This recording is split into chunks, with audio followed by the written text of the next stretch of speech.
Bambang sudah menjalani pekerjaan sebagai kurir lepas selama hampir 4 tahun. Tidak ada kantor, tidak ada seragam, tidak ada gaji tetap. Setiap hari ia berangkat pagi menggunakan sepeda motor tuanya yang suaranya sudah tidak bisa dibilang halus, mengambil paket dari agen pengiriman milik Pak Darto, lalu mengantarkannya satu persatu ke alamat yang tertera. Pekerjaannya sederhana dan ia sudah sangat hafal dengan rutinitasnya. Ambil paket, cek alamat, antar, dapat tanda terima, pulang. Begitu terus setiap hari tanpa banyak kejutan. Pagi itu tidak berbeda dari hari-hari sebelumnya, setidaknya di awal. Bambang tiba di agen Pak Darto sekitar pukul 7 lewat sedikit. Udara masih sejuk dan jalanan belum terlalu ramai. Ia masuk ke dalam agen, mengambil daftar pengiriman dari meja Pak Darto, lalu mulai memilah paket-paket yang harus ia bawa hari itu. Jumlahnya ada 11, cukup banyak untuk satu hari kerja. 10 paket pertama semuanya lengkap. Ada nama pengirim, nama penerima, nomor telepon yang bisa dihubungi, dan alamat yang jelas sampai nomor rumahnya. Bambang mengikat semuanya dengan tali dan menaruhnya di bagasi motor. Tapi ketika ia hendak selesai, matanya tertangkap satu paket yang terletak agak terpisah di pojok rak paling bawah. Paket itu berbeda dari yang lain. Bungkusnya dari kertas coklat tua yang terlihat sudah tidak baru, diikat dengan tali rafia usang yang simpulnya dibuat 2 kali seperti orang yang sangat berhati-hati agar isinya tidak terbuka. Tidak ada stiker pengiriman, tidak ada barcode, tidak ada label cetak sama sekali. Hanya ada tulisan tangan dengan tinta hitam di bagian tengah bungkusnya. Dusun Bukit Sirna, RT 02, RW 01. Itu saja. Tidak ada nama penerima, tidak ada nama pengirim, tidak ada nomor telepon. Bambang mengangkat paket itu dan membalik-baliknya. Beratnya sedang, tidak terlalu ringan tapi juga tidak berat. Ia membawa paket itu ke meja Pak Darto dan meletakkannya di depan si pemilik agen. "Pak, ini paket siapa? Tidak ada nama, tidak ada nomor." Pak Darto menoleh mengambil paket itu dan memeriksanya dari semua sisi. Keningnya berkerut. "Saya juga tidak tahu, Mas. Tadi pagi waktu saya buka pintu ini sudah ada di rak. Saya kira kamu yang naruh." "Saya baru datang sekarang, Pak." Pak Darto meletakkan paket itu kembali ke meja dan menggaruk kepalanya. Ia tidak punya jawaban. Tidak ada catatan masuk untuk paket itu. Tidak ada orang yang mengantarnya. Tidak ada yang menitipkannya secara resmi. Paket itu ada begitu saja seperti sudah lama duduk di sana menunggu. Bambang mencoba mencari nama dusun Bukit Sirna di aplikasi peta di ponselnya. Ia mengetik nama itu dengan pelan dan teliti, memastikan tidak ada salah huruf. Hasilnya kosong, tidak ada satupun titik lokasi yang muncul, tidak ada jalan, tidak ada wilayah dengan nama itu dalam radius berapapun. Ia mencoba mengganti kata kunci, mencoba hanya mengetik Bukit Sirna tanpa kata dusun di depannya. Hasilnya tetap sama, tidak ada. Ia keluar dari agen dan mendekati beberapa pedagang yang sudah menggelar dagangannya di trotoar depan.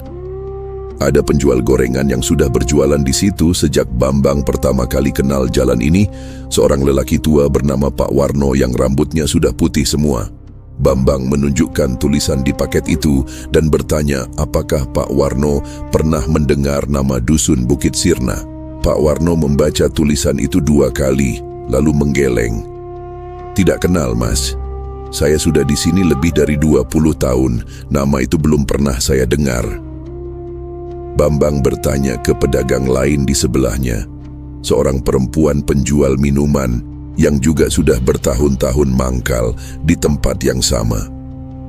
Jawabannya serupa, tidak kenal, tidak pernah dengar.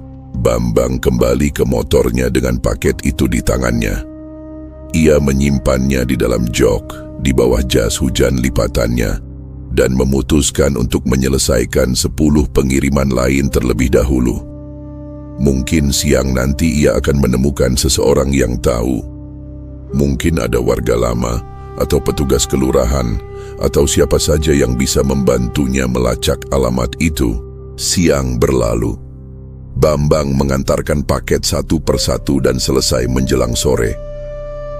Di setiap pemberhentian ia sempat bertanya tentang dusun Bukit Sirna kepada penerima paket yang kebetulan terlihat sudah cukup tua atau tampak lama tinggal di daerah itu. Tidak ada yang tahu. Sebagian bahkan terlihat tidak tertarik, sebagian lagi menggeleng sambil langsung menutup pintu. Ketika matahari sudah condong ke barat dan Bambang duduk di pinggir jalan sambil minum air dari botol yang ia bawa dari rumah, ia menatap jok motornya yang tertutup rapat. Paket itu masih ada di dalam, masih belum terkirim, masih belum jelas harus dibawa kemana. Yang membuat Bambang tidak bisa begitu saja mengabaikannya bukan hanya karena paket itu belum terkirim. Ada sesuatu yang ia sendiri tidak bisa menjelaskannya dengan tepat. Sejak pagi, setiap kali ia berhenti sejenak dan pikirannya tidak sedang penuh dengan pekerjaan, ingatannya selalu kembali ke paket itu. Ketulisan tangannya yang rapi tapi terasa asing. Kecara paket itu tiba tanpa ada yang mengantarkan. Ke nama dusun yang tidak ada dimanapun tapi tertulis seperti alamat yang nyata dan sudah lama ada. Bambang menghabiskan air minumnya, menutup botol dan menyimpannya kembali. Ia menghidupkan motor dan bersiap pulang, tapi sebelum ia menarik gas, ia membuka jok sekali lagi dan melirik paket itu sebentar, memastikan masih ada di tempatnya. Keesokan paginya Bambang tidak langsung ke agen Pak Darto. Ia memutuskan untuk mampir ke kantor desa terlebih dahulu, membawa paket itu di dalam tasnya. Pikirnya, kalau ada satu tempat yang seharusnya tahu semua wilayah di sekitar sini, itu adalah kantor desa. Di sana tersimpan data administrasi, peta wilayah, nama-nama dusun dan rukun warga, semuanya tercatat rapi dalam dokumen resmi. Petugas yang menemuinya di meja depan adalah seorang laki-laki muda yang langsung mengernyitkan dahi ketika Bambang menyebut nama dusun itu. Ia membuka lemari di belakangnya dan mengeluarkan sebuah buku tebal bersampul hijau tua. Buku administrasi wilayah yang halamannya sudah menguning di pinggirnya. Petugas itu membalik halaman demi halaman dengan teliti, menelusuri daftar nama dusun, rukun warga, dan rukun tetangga yang tercatat di bawah wilayah desa ini. Bambang menunggu sambil berdiri di depan meja, sesekali melirik ke halaman yang dibuka meski tulisannya terlalu kecil untuk dibaca dari jarak itu. Setelah beberapa menit, petugas itu menutup buku dan menggeleng. Tidak ada nama dusun Bukit Sirna di sana, di halaman manapun. Petugas kedua yang duduk di meja sebelah ikut mendengar dan menyarankan Bambang untuk menemui Pak Mulyono.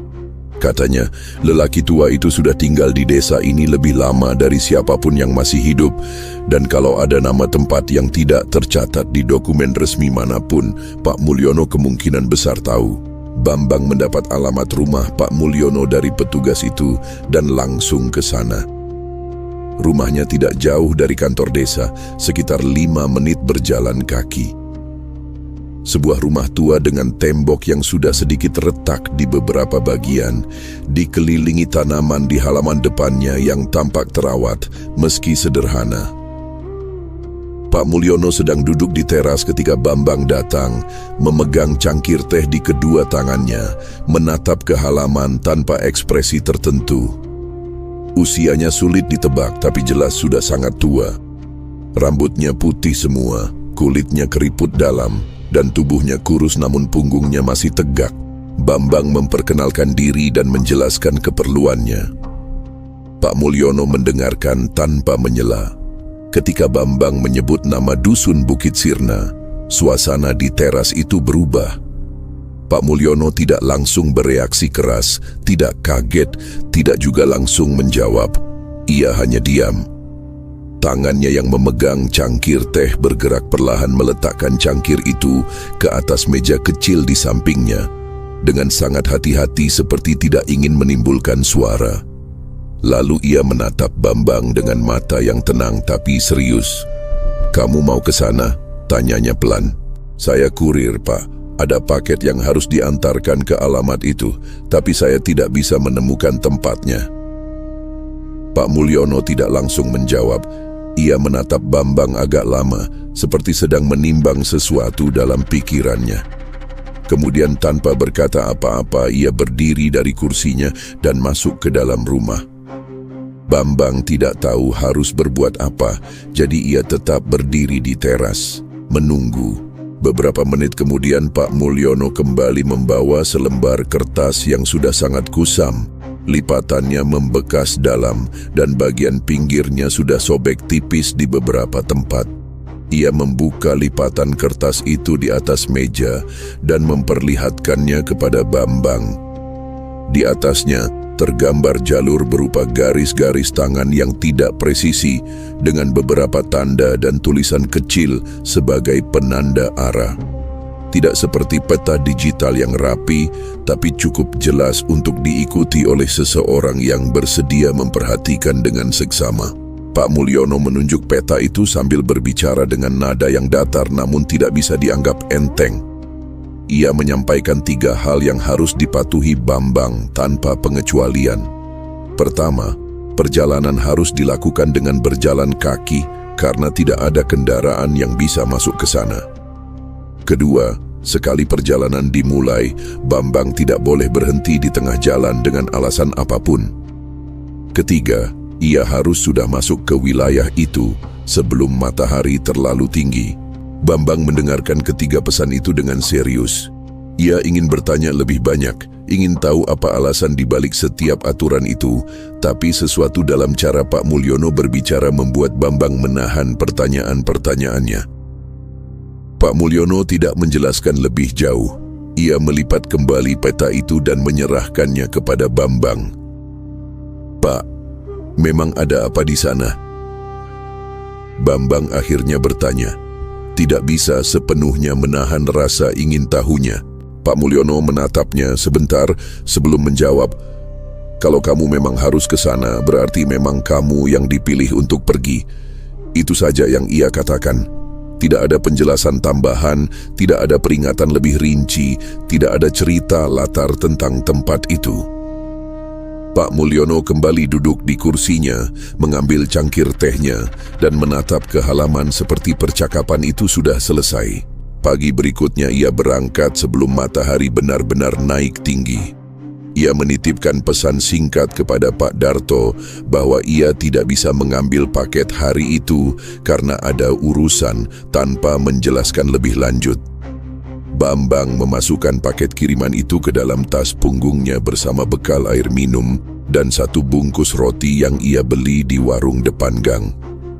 Peta kusam Pak Mulyono ia lipat hati-hati dan ia simpan di saku depan celananya supaya mudah dijangkau. Sesuai petunjuk peta, Bambang memarkirkan motornya di tepi jalan tanah yang berbatasan langsung dengan kebun kopi di pinggir desa. Tidak ada rumah di sekitar situ, tidak ada orang yang lewat. Ia mengunci motornya, menarik napas sekali, lalu mulai berjalan masuk ke arah yang ditunjukkan peta. Jalan setapak yang dimaksud hampir tidak terlihat.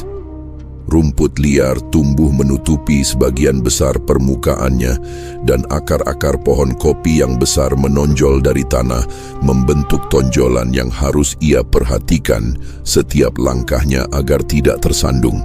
Di dalam perkebunan kopi, pohon-pohonnya tumbuh rapat dan tinggi. Cahaya matahari yang seharusnya sudah mulai hangat di jam segini hampir tidak sampai ke tanah. Yang ada hanya cahaya tipis yang masuk dari sela-sela daun, membuat suasana di dalam kebun terasa seperti sore, padahal baru pagi. Bambang berjalan pelan mengikuti jalur setapak yang kadang terlihat jelas dan kadang hampir hilang sama sekali, mengandalkan peta di tangannya setiap kali ia merasa ragu dengan arah yang harus diambil. Setelah berjalan kira-kira 20 menit, suara gemericik air mulai terdengar dari arah kanan. Makin lama, makin jelas. Bambang mengikutinya sesuai petunjuk peta yang memang mengarahkan ia ke sebuah aliran sungai kecil sebelum jalur berbelok ke kiri. Sungainya tidak lebar, mungkin hanya selebar 2 langkah orang dewasa, dengan air yang jernih mengalir di atas batu-batu kecil berwarna abu-abu. Bambang menyeberanginya dengan hati-hati, memilih batu yang terlihat cukup stabil untuk dipijak, dan berhasil menyeberang tanpa basah kuyup meski sol sepatunya sedikit lembab setelahnya. Di seberang sungai itulah suasana mulai terasa berbeda. Bambang tidak bisa menjelaskannya dengan tepat, tapi perbedaan itu nyata dan langsung ia rasakan. Pohon-pohon di sisi ini lebih besar dan lebih tua dari yang ada di perkebunan kopi. Jarak antar pohon lebih renggang, tapi justru karena itu areanya terasa lebih sunyi. Dan di depannya, berjajar rapi di kiri dan kanan jalur setapak, adalah makam-makam tua. Nisannya dari batu sungai yang sudah ditumbuhi lumut tebal berwarna hijau gelap. Beberapa nisan berdiri miring, sebagian lagi sudah hampir rata dengan tanah seperti perlahan-lahan tenggelam ke dalamnya. Bambang tidak bisa membaca nama-nama yang terukir di sana karena sudah terkikis habis oleh waktu. Ia terus berjalan. Pesan Pak Mulyono terngiang di kepalanya, tidak boleh berhenti, dan Bambang memegang itu dengan serius. Ia tidak berhenti, tidak menoleh terlalu lama ke sisi kanan atau kiri, dan menjaga langkahnya tetap stabil, meski kakinya sebenarnya ingin melambat. Suhu udara di area makam ini lebih dingin dari bagian perjalanan sebelumnya. Bukan dingin seperti angin kencang, tapi dingin yang diam, yang terasa menempel di kulit dan tidak pergi meski Bambang berjalan cukup cepat untuk seharusnya merasa hangat. Sesuatu yang Bambang sadari perlahan adalah hilangnya suara. Di perkebunan kopi tadi masih ada suara burung di atas sana, suara angin menggerakkan daun, suara serangga dari balik rerumputan. Tapi sekarang semua itu tidak ada. Yang tersisa hanya suara langkahnya sendiri di atas tanah yang lembab dan suara tarikan napasnya sendiri yang terasa lebih keras dari biasanya karena tidak ada suara lain yang menemaninya. Bambang menggenggam tali tas punggungnya lebih erat dan terus berjalan. Ia menghitung langkah dalam hati bukan karena perlu, tapi karena butuh sesuatu untuk difokuskan selain kesunyian di sekitarnya. 1, 2, 3. Ia melewati nisan terakhir di baris paling ujung, dan jalur setapak di depannya mulai menanjak sedikit, melewati 2 pohon besar yang tumbuh berdampingan seperti 2 tiang pintu raksasa. Dan di antara 2 pohon itulah Bambang berhenti untuk pertama kalinya sejak ia masuk ke area makam tadi. Bukan karena melanggar pesan Pak Mulyono, tapi karena apa yang ada di depannya membuat langkahnya terhenti dengan sendirinya. Sebuah gapura kayu tua berdiri di sana, catnya sudah mengelupas hampir di seluruh permukaan, kayunya menghitam karena usia dan lembab. Tapi tulisan yang terukir di papan atasnya masih sangat bisa dibaca dengan jelas. Selamat datang di Bukit Sirna. Ada sesuatu yang membuat kakinya perlu waktu sejenak sebelum mau bergerak, seperti tubuhnya sendiri meminta jeda untuk memastikan bahwa ini memang keputusan yang ia ambil dengan sadar. Tulisan di papan gapura itu sudah ia baca, tempatnya nyata, paket di dalam tasnya nyata. Dan ia sudah berjalan sejauh ini. Bambang menarik napas sekali, lalu melangkah melewati gapura. Perubahan pertama yang ia rasakan adalah udara. Begitu ia melewati batas gapura, suhu di sekitarnya turun cukup jelas. Bukan dingin yang menyengat, tapi dingin yang merata dan diam, seperti masuk ke dalam ruangan yang sudah lama tertutup dan tidak terkena matahari. Bambang berhenti sebentar dan merogoh saku celananya, mengeluarkan ponsel dan memeriksa kondisinya. Sinyal hilang sepenuhnya, tidak ada satupun bar yang tersisa. Ia geser layar ke tampilan jam dan matanya langsung berhenti di sana. Jarum detik tidak bergerak. Angka-angkanya diam di posisi terakhir yang ia lihat sebelum masuk, seolah waktu di dalam sini memang tidak berjalan dengan cara yang sama seperti di luar. Bambang menyimpan ponselnya kembali dan mulai berjalan masuk lebih jauh. Yang ia lihat di hadapannya membuat ia diam sebentar sebelum memutuskan untuk terus melangkah. Dusun Bukit Sirna bukan tempat yang angker dalam tampilan. Justru sebaliknya. Rumah-rumah kayu berdiri rapi di kiri dan kanan jalan utama, semuanya dalam kondisi yang baik, catnya masih terlihat meskipun bukan warna-warna baru. Halaman setiap rumah bersih, tidak ada sampah, tidak ada rumput liar yang dibiarkan tumbuh sembarangan.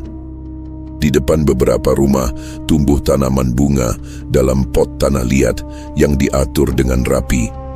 Jalan setapak yang menghubungkan satu rumah ke rumah lain tampak seperti baru disapu. Tidak ada daun kering yang berserakan, padahal pohon-pohon di sekitarnya cukup besar dan rindang. Tapi di balik semua kerapian itu, tidak ada tanda-tanda kehidupan yang biasanya ada di sebuah perkampungan pada jam seperti ini. Tidak ada suara anak-anak, tidak ada suara radio atau televisi dari dalam rumah. Tidak ada asap yang keluar dari dapur, tidak ada bau masakan, tidak ada suara piring atau peralatan dapur yang biasanya terdengar di pagi hari. Pintu-pintu rumah tertutup semua. Jendela-jendelanya juga tertutup. Bambang berjalan pelan menyusuri jalan utama itu, menoleh ke kanan dan ke kiri, mencoba menemukan satu tanda kehidupan yang lazim.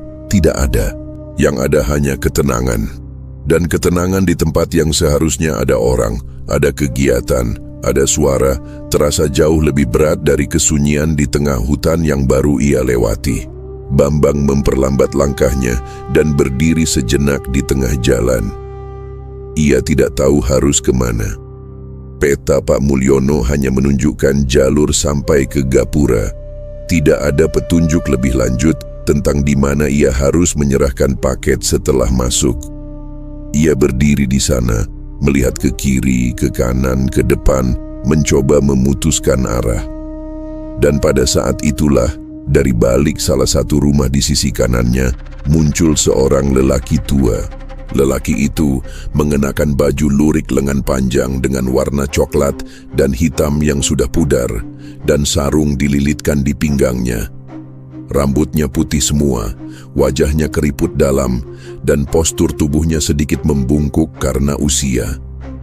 Ia berjalan keluar dari balik rumah itu dengan langkah yang pelan dan tidak menimbulkan suara sama sekali, seperti kakinya tidak benar-benar menginjak tanah. Begitu berada di jalan, lelaki tua itu berhenti dan menatap Bambang. Tidak dengan ekspresi terkejut, tidak dengan ekspresi curiga, hanya menatap dengan tenang selama beberapa detik.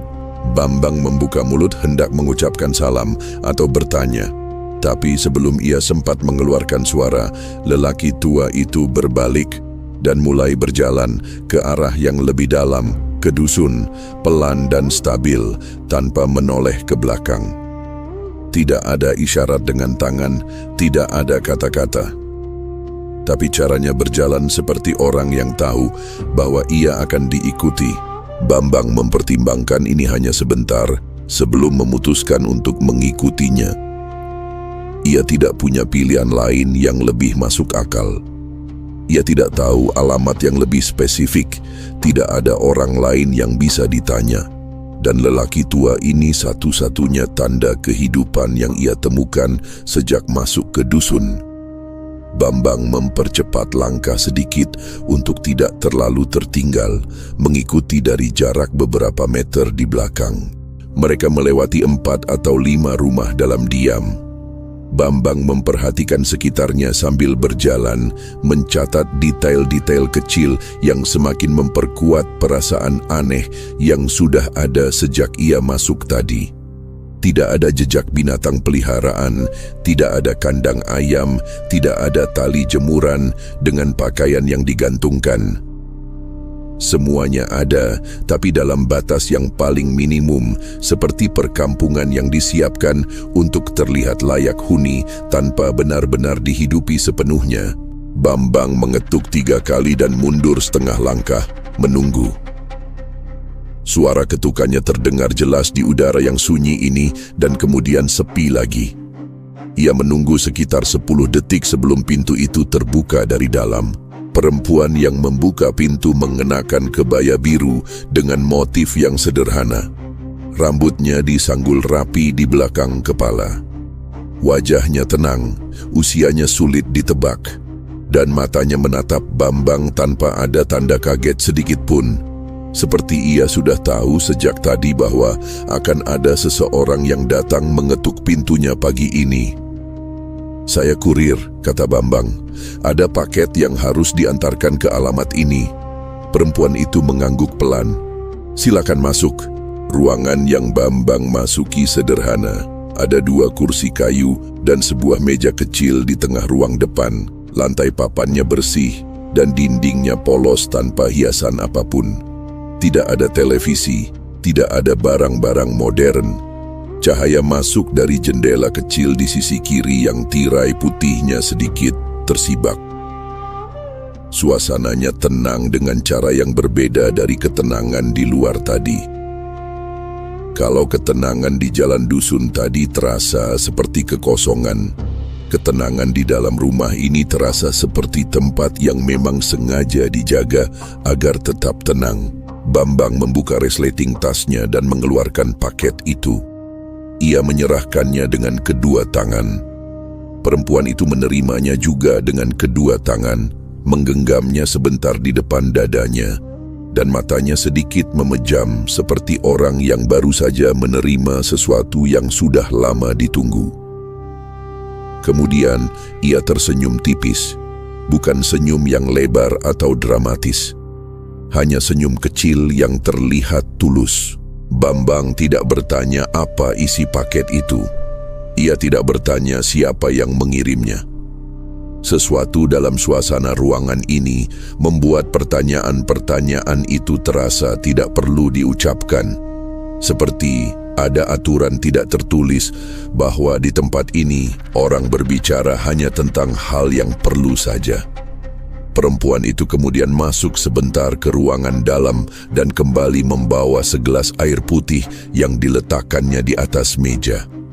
"Duduklah sebentar," katanya. Bambang duduk di kursi yang ditawarkan dan meminum air itu. Rasanya dingin dan segar, lebih segar dari air minum dalam botol yang ia bawa dari rumah. Perempuan itu duduk di kursi seberangnya dengan paket di pangkuannya, tidak membukanya, hanya menyimpannya di sana. Mereka duduk dalam diam. Bambang tidak merasa perlu mengisi keheningan itu dengan percakapan basa-basi, dan perempuan itu juga tidak mencoba melakukannya. Diam di antara mereka berdua terasa berbeda, tidak canggung, tidak menekan, hanya diam yang ada begitu saja dan tidak menuntut apa-apa. Bambang memperhatikan ruangan itu diam-diam sambil meminum airnya. Ia melihat beberapa hal kecil yang sebelumnya tidak langsung ia tangkap. Ada tasbih yang digantungkan di sudut dinding. Ada sajadah yang dilipat rapi di atas lemari kecil. Ada bau kayu yang bercampur dengan sesuatu yang menyerupai aroma kemenyan, tapi sangat tipis, hampir tidak tercium kalau tidak diperhatikan. Bambang tidak bisa memastikan dari mana bau itu berasal karena tidak ada yang sedang dibakar di ruangan ini. Setelah beberapa saat, Bambang meletakkan gelas yang sudah kosong itu kembali ke meja dan berdiri. "Saya pamit," katanya. Perempuan itu mengangguk dan ikut berdiri. "Hati-hati di jalan." Bambang menuruni tangga, melewati lelaki tua berbaju lurik yang masih berdiri di bawah dan kini mengangguk pelan ketika Bambang lewat. Lalu berjalan kembali ke arah gapura melewati jalan yang sama. Dusun itu masih setenang tadi, masih serapi tadi, dan masih tidak ada suara apapun selain langkahnya sendiri. Begitu kakinya melewati batas gapura, ponselnya bergetar di saku celananya. Layarnya menyala dan sinyal kembali muncul satu persatu. Bambang mengeluarkan ponsel dan langsung memeriksa jam. Yang ia lihat membuat ia berhenti berjalan sepenuhnya. Jam di layarnya hanya maju 2 menit dari terakhir kali ia periksa sebelum masuk ke dusun tadi. Padahal ia merasa sudah berada di sana setidaknya setengah jam, mungkin lebih. Bambang berjalan kembali melewati deretan makam tua, menyeberangi sungai, dan menembus perkebunan kopi dengan pikiran yang tidak bisa ia tenangkan. Angka 2 menit itu terus ia putar ulang dalam kepala. Bukan 2 jam, bukan 20 menit, tapi 2 menit. Seluruh yang ia alami di dalam dusun itu mengikuti lelaki tua menaiki tangga, duduk di kursi kayu sambil meminum air yang terasa sangat segar. Semuanya hanya terhitung 2 menit di luar sana. Bambang tidak punya penjelasan untuk itu. Ia mencoba memikirkannya dari berbagai sudut selama perjalanan pulang, mencari kemungkinan yang masuk akal. Tapi setiap jalan pikiran yang ia coba, ujung-ujungnya mentok di kenyataan yang sama. Itu tidak bisa dijelaskan dengan cara biasa. Ia tiba di tempat motornya diparkir, menghidupkan mesin, dan pulang. Di sepanjang jalan ia tidak mampir kemanapun. Sesampainya di rumah ia langsung mandi dan makan, mencoba mengikuti ritme hari yang normal. Ibunya bertanya apakah ada yang salah karena Bambang terlihat tidak banyak bicara. Bambang bilang tidak ada, hanya lelah. Itu bukan jawaban yang sepenuhnya bohong, tapi juga bukan yang sepenuhnya benar. Hari-hari berikutnya Bambang kembali bekerja seperti biasa. Ia mengambil paket dari agen Pak Darto, mengantarkannya satu persatu dan pulang sore. Rutinitasnya berjalan normal di permukaan, tapi di dalam ada sesuatu yang tidak kembali ke posisi semula.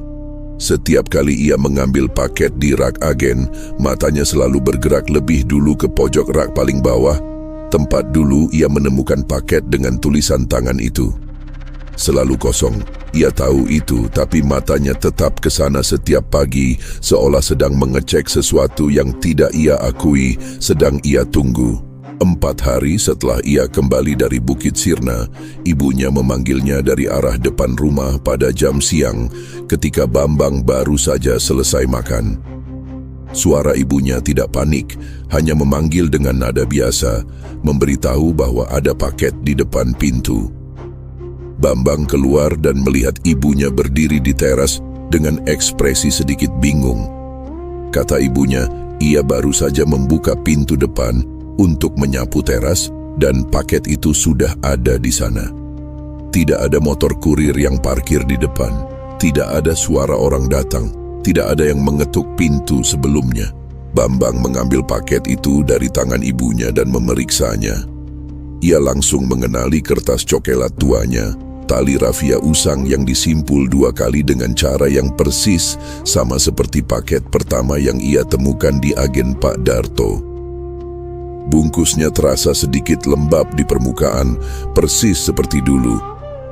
Bambang membaliknya dan di bagian tengah bungkusan itu hanya ada 1 kata ditulis dengan tangan. Bambang. Ia masuk ke dalam rumah dan membuka paket itu di meja ruang tengah. Di dalamnya ada 2 benda. Yang pertama adalah sebuah surban putih yang sudah menguning tidak merata. Warnanya masih putih di bagian tengah tapi menguning di tepi-tepinya. Dan di beberapa bagian pinggirannya ada sobekan kecil yang terlihat bukan karena dirobek dengan sengaja, melainkan karena kain yang sudah sangat tua dan dimakan waktu. Yang kedua adalah secarik kertas kecil seukuran separuh telapak tangan, dilipat sekali. Bambang membuka lipatannya dan membaca tulisan tangan di dalamnya. Hanya 1 kalimat, janji yang belum ditepati. Bambang membaca kalimat itu 2 kali. Kemudian ia menatap surban di atas meja. Ia tidak mengenal benda ini, tidak pernah melihatnya sebelumnya, dan tidak punya bayangan siapa pemiliknya. Ibunya yang ikut berdiri di sampingnya juga menggeleng ketika Bambang bertanya apakah ia mengenal surban itu. Bambang membawa surban dan kertas itu ke kamar ayahnya. Pak Agus sedang duduk di kursi dekat jendela membaca koran ketika Bambang masuk dan meletakkan surban itu di atas meja di depannya. Pak Agus menurunkan korannya dan menatap benda di meja itu. Wajahnya tidak langsung berubah, ada jeda 2 atau 3 detik di mana ia hanya menatap tanpa ekspresi. Lalu tangannya bergerak perlahan mengambil surban itu, dan begitu jari-jarinya menyentuh kainnya, ekspresi di wajah Pak Agus berubah sepenuhnya. Tangannya yang memegang surban itu terlihat sedikit gemetar. Bukan gemetar keras, tapi cukup jelas untuk Bambang perhatikan. Pak Agus tidak langsung bicara. Ia memegang surban itu di kedua tangannya, menatapnya lama, lalu menarik napas panjang dan perlahan sebelum akhirnya duduk lebih dalam ke kursinya, seperti tubuhnya tiba-tiba terasa berat. "Pak kenal surban ini?" tanya Bambang pelan. Pak Agus mengangguk 1 kali, lambat. "Ini punyanya bapakku," katanya dengan suara yang tidak seperti biasanya, lebih pelan dan lebih berat. "Punyanya kakek Slamet. Kakek Slamet meninggal ketika Bambang masih sangat kecil, dan yang tersisa dari ingatan tentangnya hanya potongan-potongan samar. Sosok lelaki tua yang duduk di kursi rotan, suara batuknya di pagi hari, dan bau tembakau yang menempel di baju-bajunya. Tidak banyak.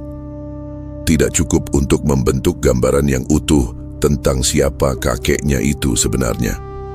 Tapi sekarang surban tua yang menguning itu ada di atas meja, datang dari tempat yang tidak ada di peta manapun, dan Pak Agus memegangnya dengan tangan yang sedikit gemetar, seperti benda itu membawa beban yang sudah lama ia simpan diam-diam.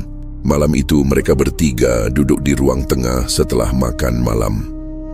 Ibu Bambang duduk di kursi dekat pintu dengan tangannya di atas pangkuan, dan Pak Agus duduk di sofa dengan surban itu masih terlipat di sampingnya di atas bantal.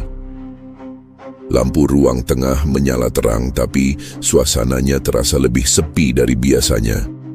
Pak Agus tidak langsung mulai bercerita. Ia diam beberapa saat, menatap ke arah surban itu, sebelum akhirnya mulai berbicara dengan suara yang pelan dan terukur, seperti orang yang sedang memilih setiap kata dengan hati-hati. Pak Agus bercerita bahwa kejadian itu terjadi ketika ia masih berusia sekitar 8 atau 9 tahun. Suatu pagi kakek Slamet pamit pergi ke hutan di belakang desa untuk mencari kayu bakar, seperti yang sering ia lakukan. Tapi kakeknya tidak pulang sore itu, tidak juga malam itu. Keesokan harinya, keluarga mulai khawatir dan mengabarkan ke tetangga. Warga desa ikut mencari selama beberapa hari, masuk ke hutan, menyusuri jalur-jalur yang biasa dipakai orang mencari kayu, tapi tidak menemukan jejak apapun. Tidak ada sandal tertinggal, tidak ada cangkul yang jatuh, tidak ada tanda bahwa kakek Slamet pernah sampai ke dalam hutan itu. Tepat pada hari ke-7, kakek Slamet muncul sendiri di tepi desa, berjalan dari arah hutan dengan langkah yang tenang. Kondisinya baik-baik saja, bajunya bersih, wajahnya segar, dan ia terlihat seperti orang yang baru pulang dari perjalanan yang menyenangkan, bukan seperti orang yang baru selesai tersesat selama seminggu di dalam hutan.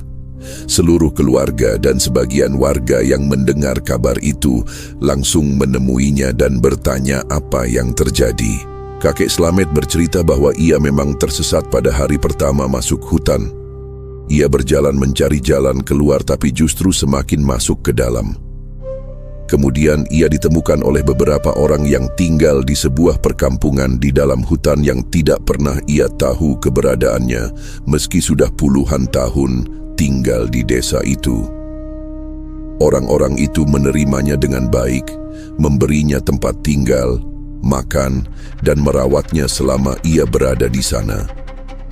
Kakek Slamet tinggal bersama mereka selama beberapa hari sebelum mereka mengantarnya ke batas perkampungan dan menunjukkan jalan pulang. Pak Agus berhenti sebentar di sini, mengambil napas, lalu melanjutkan. Sebelum pulang, kakek Slamet membuat janji kepada penghuni perkampungan itu. Ia berjanji akan kembali untuk mengembalikan surban yang ia pinjam selama tinggal di sana, karena surbannya sendiri tertinggal entah di mana ketika ia tersesat. Selain itu, ada satu urusan lain yang kakek Slamet sanggupi untuk diselesaikan, tapi Pak Agus tidak tahu persis urusan apa itu karena kakeknya tidak pernah menceritakannya secara rinci kepada siapapun. "Bapakmu tidak pernah cerita lebih dari itu?" tanya Ibu Bambang pelan. Pak Agus menggeleng.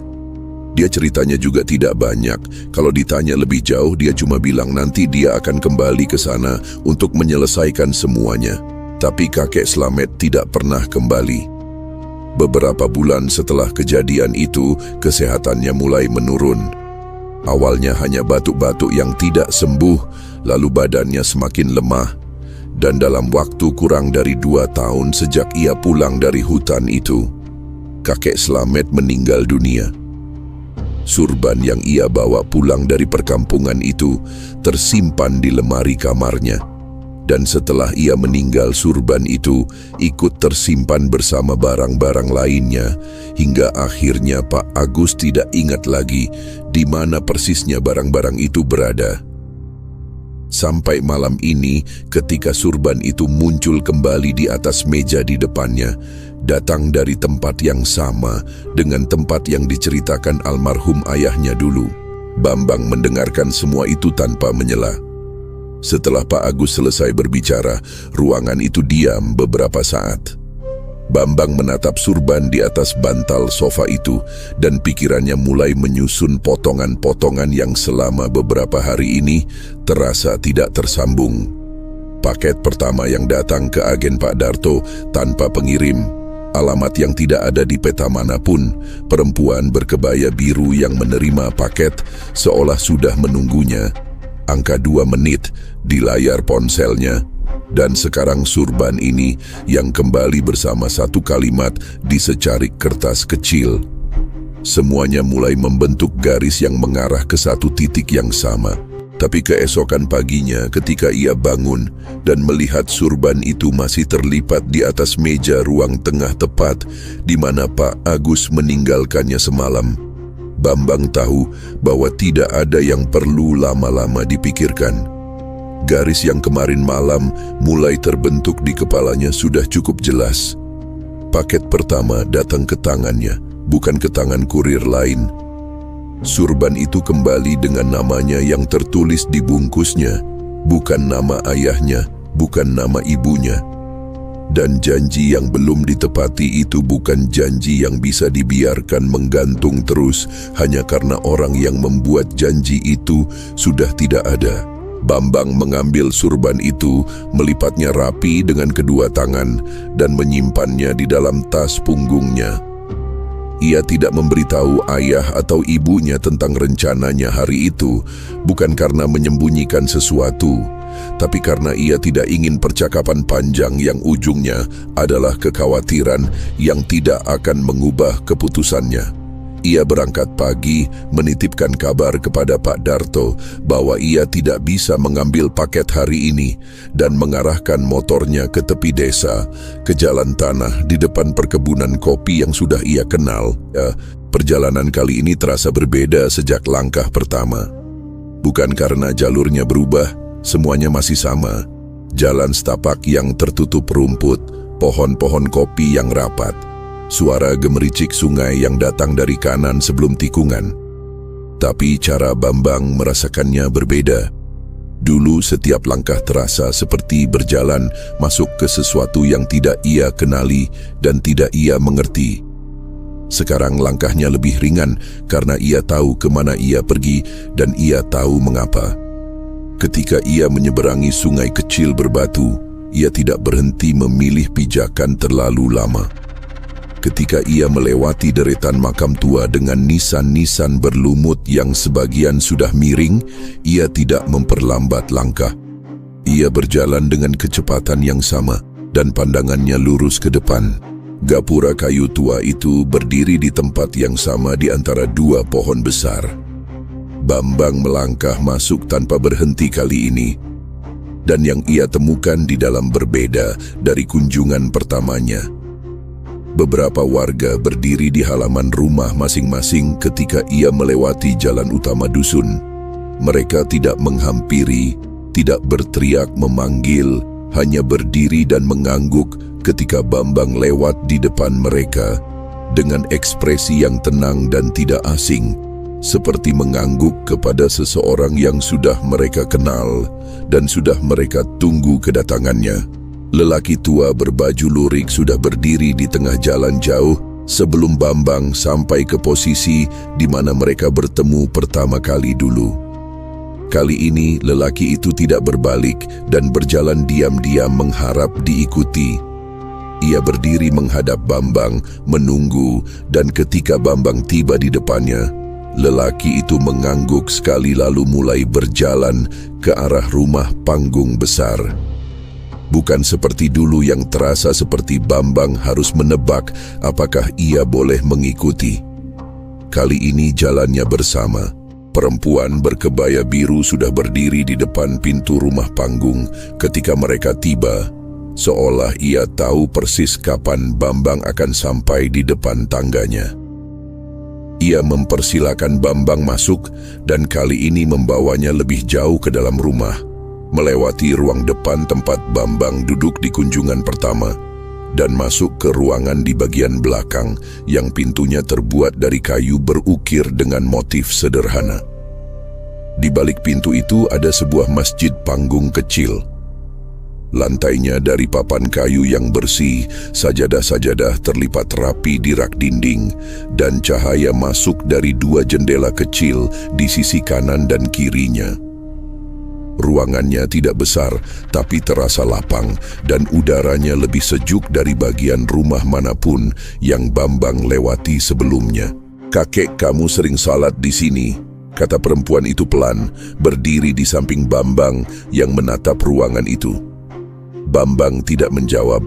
Ia memandangi ruangan itu beberapa saat, mencoba membayangkan sosok kakeknya yang ia hampir tidak ingat wajahnya, berdiri di tempat yang sama puluhan tahun lalu.